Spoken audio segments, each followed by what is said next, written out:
গত কয়েকদিনের টানা বৃষ্টিতে নাজেহাল রাজ্যবাসী। সকলের প্রশ্ন একটাই, কবে দেখা মিলবে রোদের? হাওয়া অফিস সূত্রের খবর, দক্ষিণবঙ্গ থেকে ঘূর্ণাবর্ত সরছে উত্তরবঙ্গের দিকে। আপাতত অবস্থান উত্তর গাঙ্গেয় পশ্চিমবঙ্গে। মৌসুমী অক্ষরেখাও কিছুটা ওপরে উঠে পুরুলিয়া এবং কাঁথির ওপর দিয়ে বঙ্গোপসাগর পর্যন্ত বিস্তৃত। এর প্রভাবে দক্ষিণবঙ্গে বৃষ্টির পরিমাণ ও ব্যাপকতা কমবে, যদিও ঝলমলিয়ে রোদ উঠবে কিনা তা জানা যায়নি। এদিকে বৃষ্টি বাড়বে উত্তরবঙ্গে।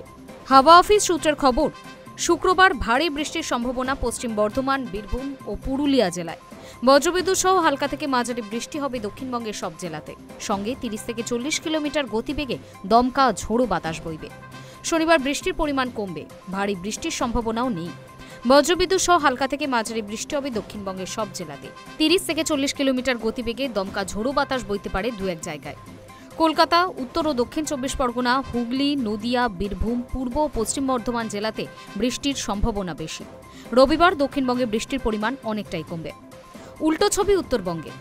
শুক্রবার বৃষ্টির পরিমাণ কিছুটা বাড়বে। সব জেলাতেই বিক্ষিপ্তভাবে বজ্রবিদ্যুৎ সহ হালকা থেকে মাঝারি বৃষ্টি হবে।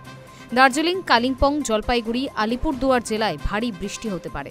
বজ্রবিদ্যুৎ সহ বৃষ্টি হবে কোচবিহার, মালদা, উত্তর ও দক্ষিণ দিনাজপুরে। শনিবার থেকে সোমবার অতি ভারী বৃষ্টির কমলা সতর্কতা জারি রয়েছে।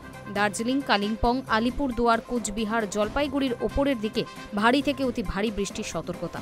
বিক্ষিপ্তভাবে কোথাও 200 মিলিমিটার পর্যন্ত বৃষ্টি হতে পারে। ভারী বৃষ্টির কারণে নদীর জলস্তর বাড়বে।